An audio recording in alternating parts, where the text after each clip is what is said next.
Hey, everybody. Hello, hello. It's Gina Page of AfricanAncestry.com, and I'm so happy to be with you all here tonight. I'm especially excited because I love art, I love design. I suck at all of those things, but I love them and I appreciate them. And so I'm very happy to be talking about that tonight with an expert who is going to give us information about how she got started with African art and architecture. And I mean, everything that she knows is just, it's incredible. I'm going to read a little bit of her bio for you all. But we have Nasozi Kakembo with us tonight, and her mother, Jaja. Nasozi is the author of a new book called The African Decor Edit, and it is about collecting and decorating with heritage objects. And so she's agreed to join us tonight to talk about that and to give us some tips. I'm so happy to see some of you all here. And I'm going to go ahead and bring her up so that we can get started with the conversation. And then we have a surprise for her at the end, her and her mom. Her mom is joining us. We're going to reveal their ancestry, and we'll talk about why that's important. So without further ado, here they are. Hello, hello, Nasozi and Jaja, her Hi, mom. Gina. Thank you so much for being here. How are you guys doing tonight? Very good, I think. Yeah, so far so good. It's the last day before spring, so that just starts you're tomorrow. right. Spring is tomorrow. And it's her father's birthday tomorrow. No, on Friday.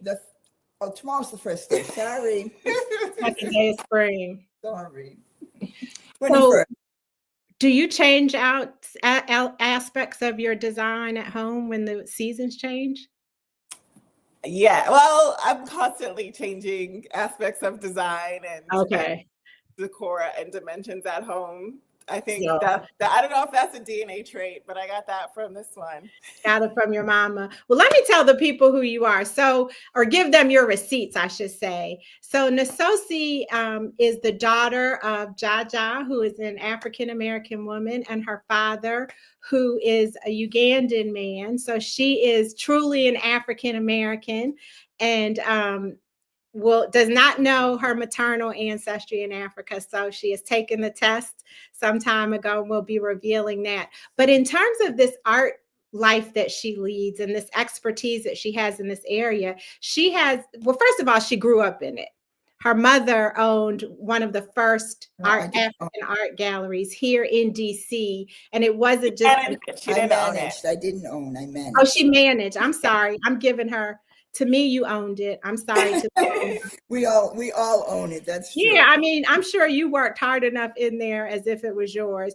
Managed an African art gallery in DC, but it wasn't just an African art gallery. It was haute couture, right? Yeah. Haute couture design and art as well. So Nasozi comes into this at a high level. She didn't just kind of sneak in here. Then you lived in Germany for some time.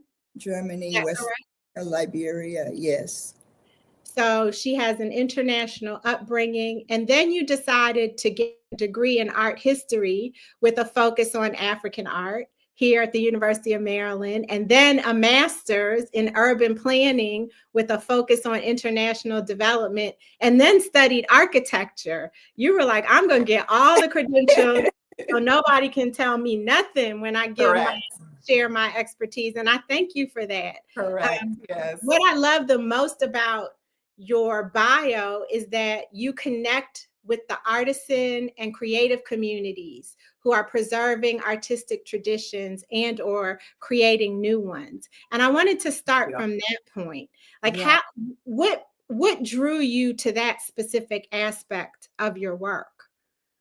What drew me to that aspect was a deeper kind of curiosity and connection that I was establishing and forming with the artisans who I had been working with over the years through my home decor and product brand and design business.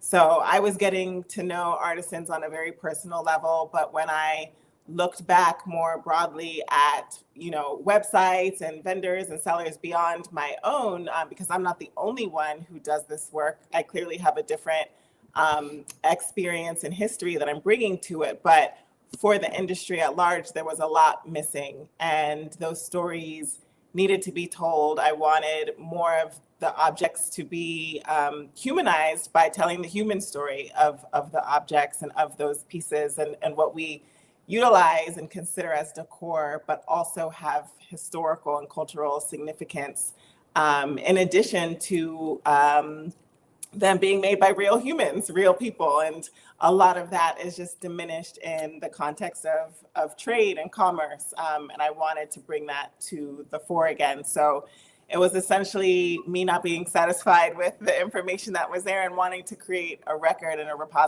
repository for us, as times change and trends change and modes change. So we, in 100 years, somebody will have this book and can say, these people existed, these stories existed, these objects existed, and hopefully do still exist.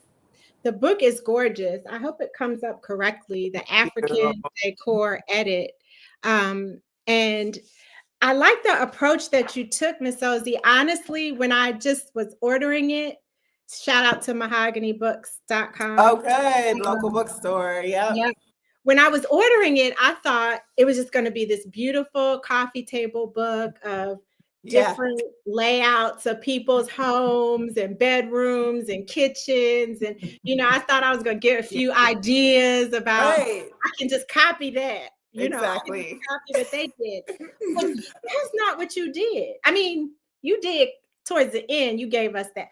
But you really went in product by I don't know that I would even say product, but you went in like component by component. Mm-hmm. You talk about furniture, you talk about textiles, you talk about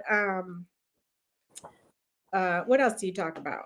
Baskets, like weaving, all of that. And you do it from the perspective of different countries. So we've got the Congo in here. We've got Cameroon. Of course, we have Uganda. It's just like Morocco, Cote d'Ivoire. Like you've gone from north to west to south to east. You covered Africa. How in the world did you decide which countries to use and which elements, that's the word, which elements to focus on? So for one thing, from a very high level, I wanted to dispel and kind of contradict this notion of like Northern Africa and Sub-Saharan Africa, this very like false polarization that doesn't mean anything to African people. And it doesn't mean anything outside of this Western European mindset of imposing a categorization onto Africa. North Africans are Africans just as much as Southern Africans and East and West and Central. And so I wanted to really collect a sample from across the continent to the extent that I was able to logistically and financially, because of course that those were constraints. If I could do every single corner of the continent, I absolutely would have loved to do, but I at least wanted to have each major geographic region represented. So that was where I started. And then from there, I drilled down and just kind of took a survey around my home and my parents' home in terms of what I grew up around, what I grew up with, what are the most common or best sellers on my website, what are the pieces that are often in these, shiny kind of magazines that we see but don't have the full story behind. And so that was the next layer through which I determined what objects I was going to showcase and really dive into. And within that too, wanted to highlight some countries that are often not spoken about, some histories and cultures that are just kind of left, they're not the top 5. We always hear about Morocco and Ghana and South Africa and but less so about Cameroon. We don't hear much about Cameroon, and we only hear. I got so excited when I saw Cameroon. I was like, wait a minute, I've been there, and I have one of those. Amazing. And I've seen that. Yeah. So Yeah. that's how I determined and defined which objects I was going to showcase and which stories I was going to tell and which artisans. And then some of the people I already knew. I'd been working with them for years, especially those in Uganda. So it was simply, me just picking up the phone or texting them WhatsApp, sending a WhatsApp message that I was working on this project, and I would be coming back to work with them for that. And the other thing I love is that you just mentioned it, you tell the stories of the artisans. Yeah. And that's so important. You go into places, even when you go into a gallery or you see somebody who's wearing something beautiful, or you go into someone's home, there's often that question, well, where is this from? And what does it mean? And what is the story? And for you to take it to the next level with the actual people who produced it, I think was brilliant. Thank you. Yeah, that for me is part of what had been missing. And it's really the people who tell the stories of they are the stewards. They are part of, that object is part of them, and they are part of the object because it is their history. It is their culture. It is their past, present, and future. So they're the ones who I can learn from. It's not just, us purchasing. It's not this necessarily a transaction, but I also genuinely want to know even how in my design work and my, my business component, where the challenges are for them as creators so that I can leverage, my experience or my position in the US to really be an actual partner in preserving these practices. Have you ever met Anika at Nubian Human? I met her through my mom. Okay. Because her work at Nubian Human is really about getting to know the designers and the creators of the items that she purchases across the continent, and making sure that she represents them. And like you have ethical sourcing and this social responsibility from an entrepreneurship level. So that's good to know that we have here in the DC area several artists and curators who are taking responsibility for making sure that we document the history and give credit to the people who deserve it. Exactly. Yeah. Your book made me want to travel too. I was like, we travel. So at African Ancestry, we have African Ancestry family reunions. And for those of you for whom this is your first time of being made aware of African Ancestry, we are the pioneers of genetic ancestry tracing for Black people around the world. So basically, we use DNA to reconnect Black people to Africa. And we do it very specifically and intentionally. We're the only company that can provide a present day African country and ethnic group. So we don't deal in percentages and, basically telling you that you're West African. We're not going to take your money to tell you that. You get that for free. Right. Well, you come from West Africa. Well, if your parents or if your families are descendant from those who were enslaved.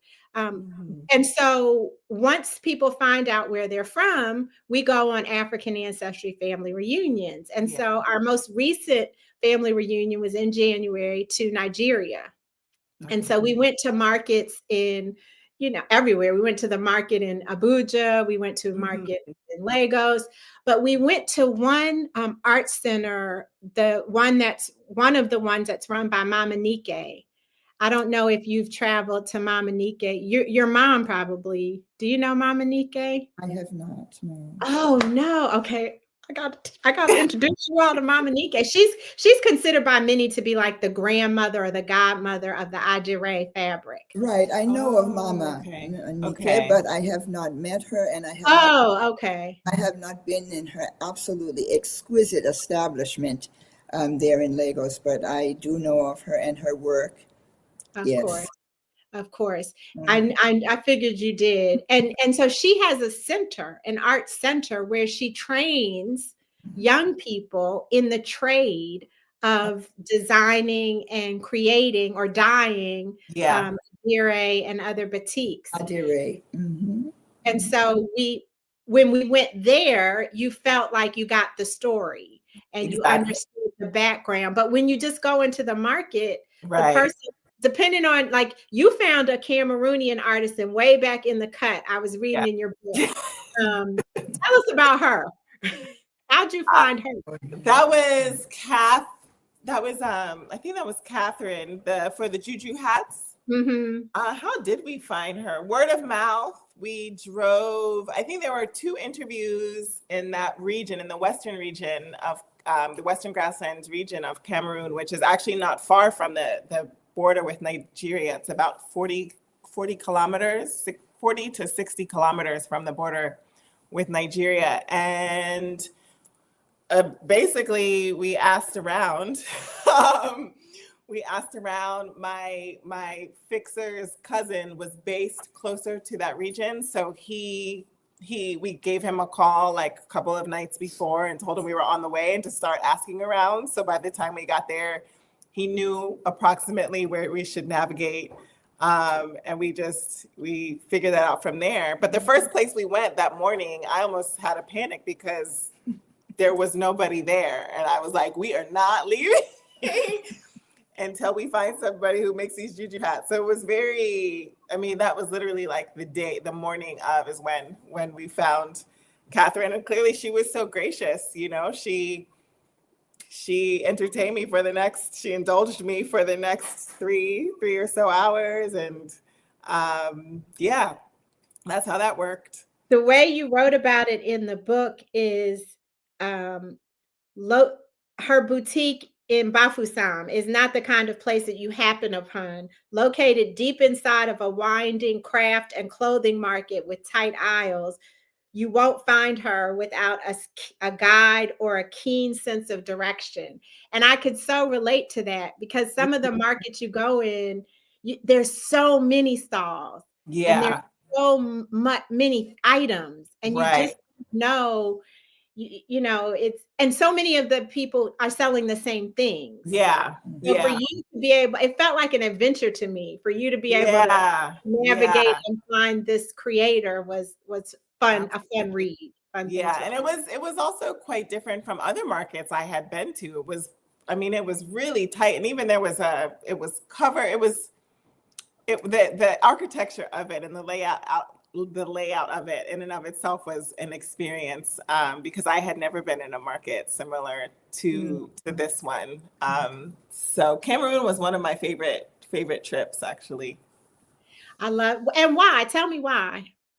I think because of these very reasons, and it just, it really proved the point that you can have a plan or have a concept, and at a certain point you just have to go on faith that what you're doing is meant to unfold, and you really have to believe in it. Because if I had second thoughts, even to go to Cameroon, I wasn't even actually supposed to go to Cameroon. I had sent somebody else who was there, and the work that I received just wasn't working out. So I was like, okay, I have to go do this myself. And I understand why. Now that I've been there and experienced it, I absolutely understand why. It was someplace I really needed to experience for myself. And just there was a lot of magic happening during that trip. I met a cousin who was working in the embassy there at the time. And that was completely by random. She's a Hardaway. She's on my mom's side. Yes. And meeting there was so much, yeah. Wait, hold on. So I know we're supposed to be talking about your book, but I need to hear this story. How did you just happen upon a cousin? This was crazy. So I was in the middle of an interior design project outside of DC, and my client saw that I was on my way to Cameroon, and she's like, "Oh, one of my line sisters works for the embassy in Yaoundé, in the capital where I was staying." And she said, and I think she's doing some, work with artisans and development, like, let me put you in touch. And she sent me a screenshot of her social media profile, and her last name was Hardaway. And I knew immediately that she was kin, immediately, because there are only so many. If you're a Hardaway, you come, we could trace back to at least Georgia. Columbus, Georgia. We don't. Alabama and Georgia. Alabama, Georgia, that area near Columbus and over the border. We can trace back to there. And so she put us in touch, and she was like, "Yeah, I grew up in Atlanta." So I was like, and we ended up hanging out. We had dinner. She introduced me to her other colleagues. We all hung out, and even one of them came to my launch in DC in October. But I think my cousin is now in Mexico with the embassy. But that's how that happened. Man, they say it's a small world, and they say that we have fewer than 6 degrees of separation. That's incredible to go all the way to Cameroon and find your cousin. Yeah, and I knew nobody there. I didn't know anybody, which was part of the reason I was reluctant to go, because of all of the other countries I went to, I knew somebody there. But I didn't know I didn't think I knew a single soul in Cameroon, and I was scared. Have you been to Cameroon before, Jaja? Jaja has not been to Cameroon. But she knows a lot of Cameroonians, so she was trying to connect me. I absolutely But just the timing didn't work out. But she had people who are from there. Yeah, absolutely, yeah. Mm-hmm. I just get the sense. So Jaja is this very regal presence on this Zoom or this live stream, and I feel like we need to have another live stream just with you because you got all these experiences, and you're just like, So, I love it. Well, it's wonderful I can be that, because I have a daughter who just has taken whatever she managed to get from me and from our home and just take it to another plane. I'm so proud and so pleased of what she has been able to do with the exposure from an early age to African culture, to Ugandan culture. As you had mentioned, I am a cultural and public affairs attaché, retired, but I've been doing this work since I was 18. Wow. Yeah. So you come by it honestly, Nasozi. She did. Me? I thought you meant. No, you didn't have a chance. I don't think you could have done anything else. I believe you will reveal that I've come by it honestly as well. Every trip to Africa, I feel like I'm on the wings of the ancestors. I never go alone. I've never gone alone since I was 18. My daughter was afraid when she went to Cameroon. I've never gone to Africa anywhere, whether it was the Sahara Desert or whether it was an initiation forest in the middle of nowhere in Sierra Leone as a young teenager. I had no fear. Thanks to the ancestors, because you knew that they were with you. Yes, and they continue, and they've continued through her, from our side, from her father's side. So we are truly a blessed African family. So this is a perfect place to switch gears for a second, because we sent you the African Ancestry Matriclan test. And, in the spirit of fullness disclosure and the 0 degrees of separation that exist in our community, I saw the book. I was like, oh, we should talk to her. And then Christine on our team, who manages our social media, was like, my parents and her parents have been friends forever. We grew up together. I know her. Yep. So text me after the meeting. I was like, well, do you think she'd want to? Because when she said her parents were friends with your parents, her parents are Ugandan and Rwandan. Yeah. So I was like, oh, well, she must be. Oh, you thought I was African, 100%. Both of her parents were born on the continent also. Okay. And when she told me that your mom is African American, I was like, do you think that she'll want to take the test? So what did you guys think when this idea of taking the test was presented to you? So I don't think I told her at first. This is all a surprise. Surprise! I am so anxious to know the outcome of all of this. I don't know how any of it happened, but I do know when African Ancestry was first made public in Washington, D.C., at least 30 plus years ago, I attended an event at Howard University. Mm-hmm. And the founders of the African Ancestry had been speaking about it then, way before all of this other Ancestry.com and all the others got out there. You were there. I didn't pay her to say that, y'all. Thank you. You were there. So I try to tell people, Jaja. I try to tell them. You were there. African Ancestry was all I knew. When it came to investigating where people of African descent came from on the continent. So the test that we sent you, Nasozi, is a matriclan test. And the matriclan test takes DNA that you've inherited only from your mother. Now, we've just been talking about you. Do you have any siblings? I have two brothers. Okay.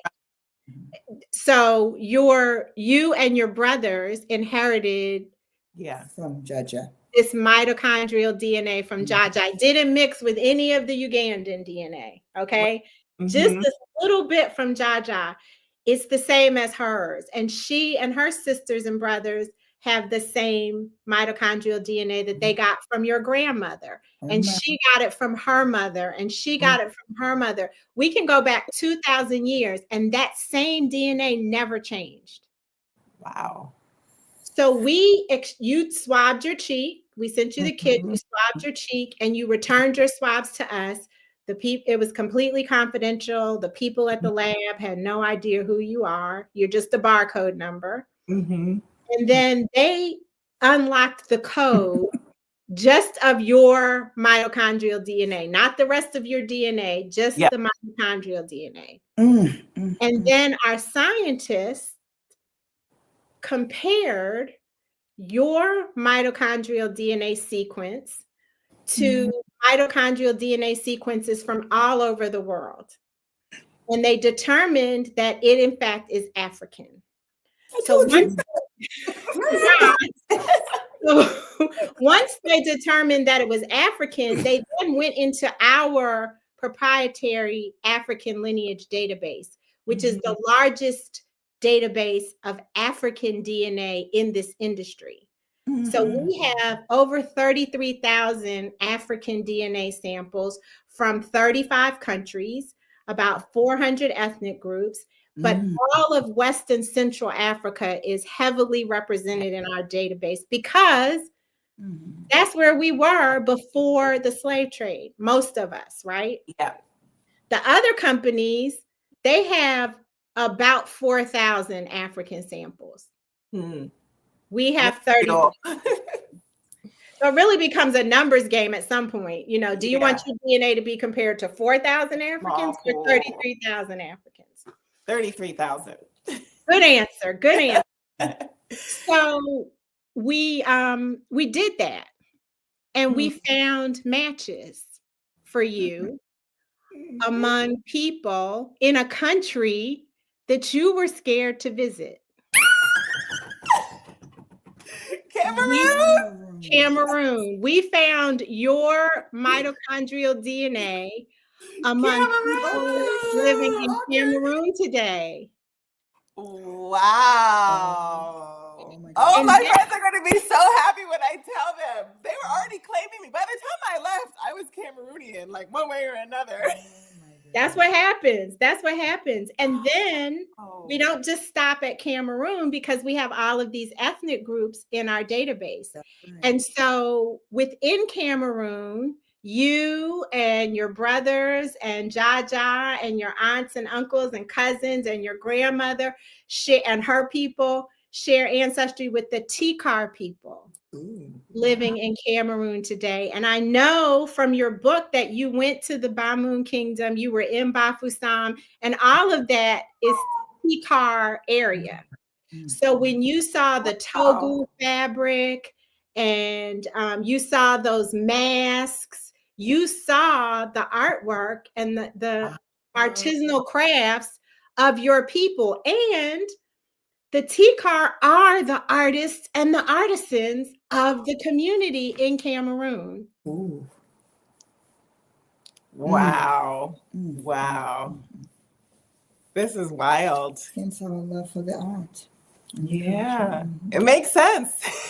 I'm That trying tracks. to tell you. I've got tears in my eyes, and it's not even my ancestry, but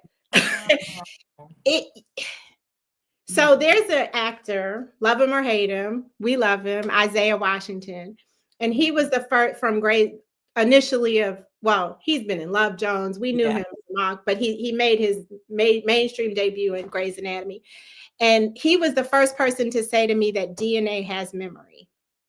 Now you have proven that there is artistry across the entire continent. There's no denying that. You can go to any country and find beautiful music, beautiful cloth, fabric, textiles,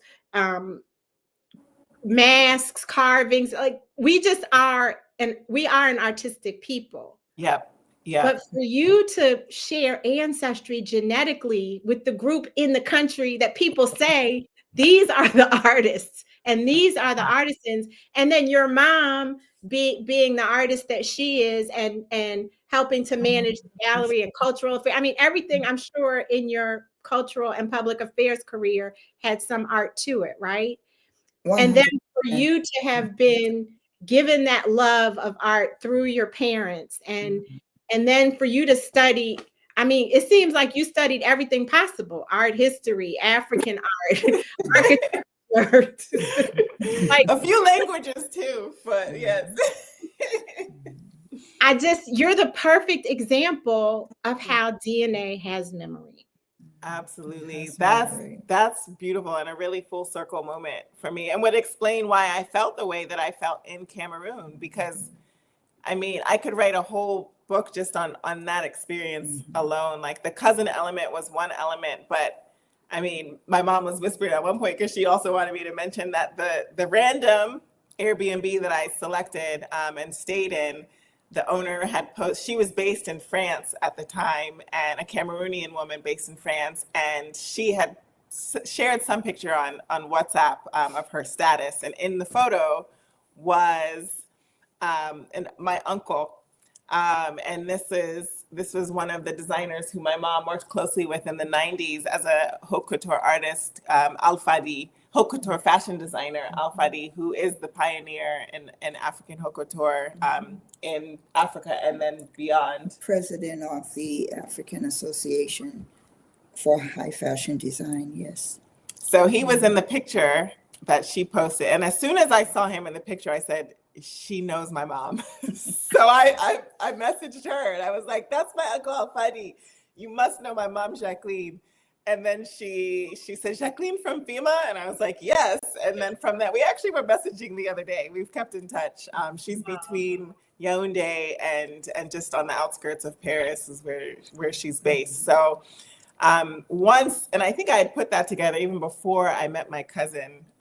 So as soon as I realized I'm staying in the home of my uncle's friend who knows my mom, all the way on the other side of the world. In Cameroon. In Cameroon. Then I was no longer scared, but I was scared, you know? I was initially. And that's fair. I'm a little scared, healthy. Yeah. But it didn't stop me. I think that'd be a different thing if I was worried and didn't go, but then I wouldn't be doing anything. Yeah. We wouldn't be doing anything. How do you feel, Jaja? I'm hearing this information. I'm overwhelmed. I really am. This is amazing. This is amazing. As someone who has been a resident and a student and a contributor and a sharer of the continent for most of your life, how do you feel about us wanting to reconnect to that essence, to who we are and where we come from, and how do you think it can help us once we made these connections? I think this is crucial to our understanding and our appreciation of who we are. some of us are more blessed than others. We know innately that we are descendants of Africa, and we carry that and we live it with pride. This is just a reinforcement of what we spiritually have felt all along. But I think the more research that is done, the more exposure your organization and other organizations get, the more research that is done, it will give a larger segment of the population that is from Africa the opportunity to really take ownership of the pride they have to have in being descendants of Africa. We're all over the world, and we have influenced life all over the world, and we're still struggling for the rest of the world to appreciate it, but we have to appreciate it and claim it ourselves. And this helps to confirm when we can have a program such as this that will take our DNA samples and direct us closer to where we come from. Thank you for sharing that. And the work that you do, Nasozi, does the same thing. It brings us closer to who we are. It gives us the power to appreciate what's ours. Yeah, so I thank you for doing this work. Nasozi is the author of the book, The African Decor Edit. Don't let the name fool you. You're going to get African Decor. You're going to get the stories of artisans, the artisans who create the elements, the different elements, from fabric to furniture, textiles to furniture to carvings to, I can never even say everything, baskets, juju hats, like her Cameroonian cousins make these. Yes. Others. And then in the back of the book, she doesn't just keep all the shine for her work, but then she gives us brief stories of other designers like herself who are doing similar work to help preserve the culture. And then you get to see how they've laid out the items that they've gathered across their travels in their homes and in those spaces. So this book, The African Decor Edit, you get everything. Like, you think it's a book about one thing, but it's a book about like 12 different things.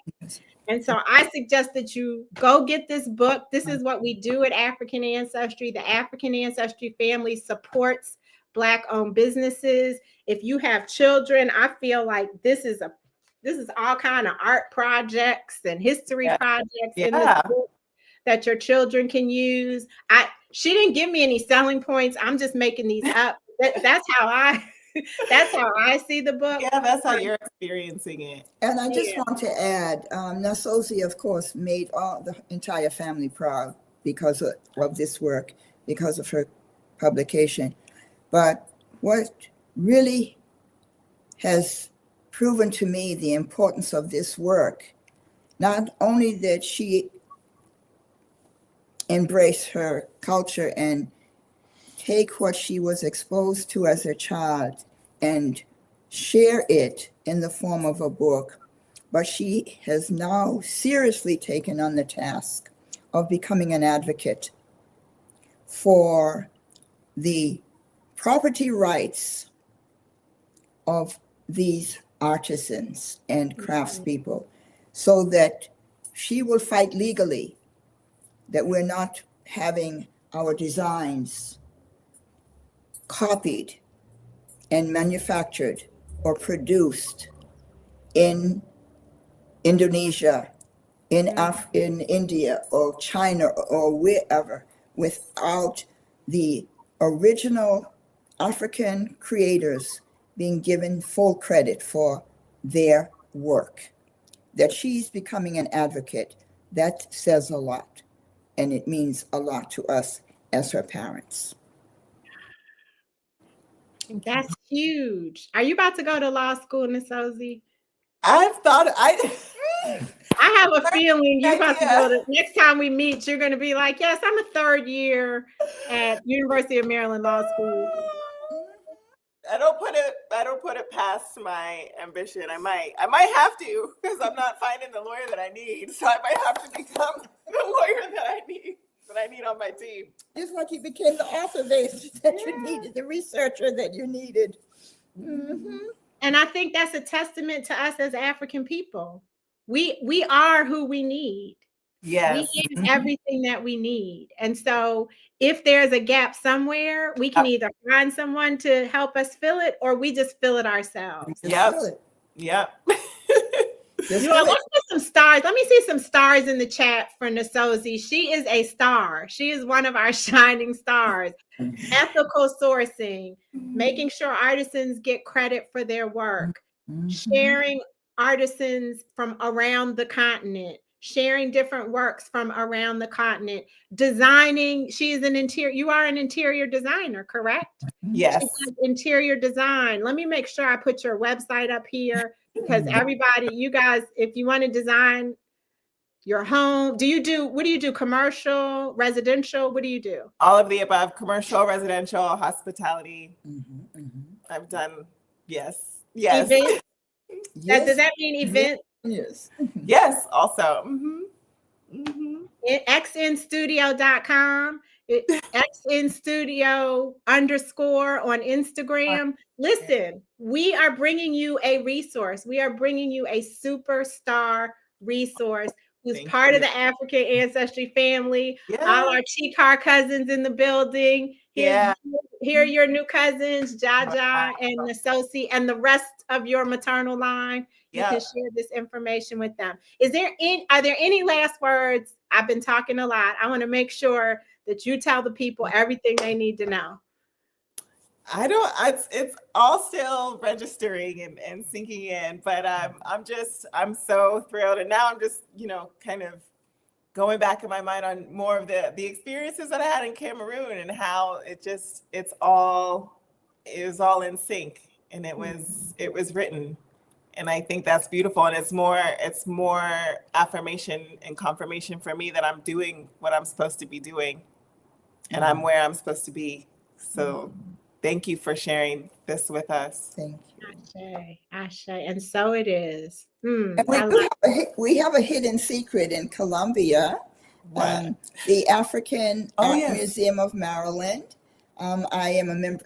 I serve as a member of their board of directors. That's the African Art Museum of Maryland. We're the first African museum in Maryland dedicated solely to African objects. So when I go into the museum next week, I'll make sure to go straight to our Cameroonian exhibit, the African Art Museum of Maryland. Yes. Okay, also in the back of the book in the acknowledgments, because I did do some of my research there as well.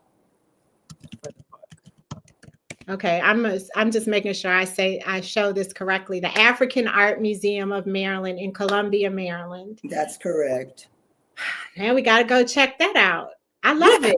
I love it. This is thank you. Thanks to both of you Jaja, thank you for how you nurtured and raised Nasozi. Nasozi, thank you for listening to your mother and following in her footsteps, and for all of your ambition and drive and your willingness to face fear and go get what it is you think we need to have, and also for defending the artisans on the continent to make sure that they are given their just due, and for trusting African ancestry with this very important part of your family's history and legacy.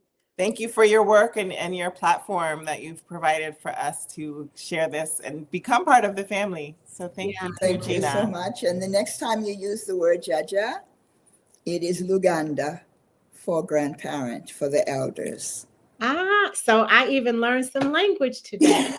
I was supposed to let them go 15 minutes ago, y'all. So I'm gonna we're gonna end here. Please make sure that you go get the African Decor edit. Get it from a local bookseller, a Black-owned bookseller. Shout out to mahoganybooks.com. We're buying Black these days, and so here's your chance to support African artisans and African a Cameroonian American. They call y'all Camericans, by the way. Oh, a really? American interior designer. Oh, wow. And an African American owned bookstore. Oh, I love it. I love it. Let me do this. Let me solo this. Catherine. Oh, those are the hats. That's Carolyn. Yeah, that's my Cameroonian auntie now, officially. Way back in the cut in a stall. You're going to have to draw me a map or send me her WhatsApp for the next time where I was. that we go to Cameroon. Everybody, thank you so much for joining us. Thank you for your comments. The African Ancestry family is in the building. Until we meet again, may you be happy, may you be healthy, and may you be whole. Have a very good evening, everyone. Take care. Thank you for coming. Thank you.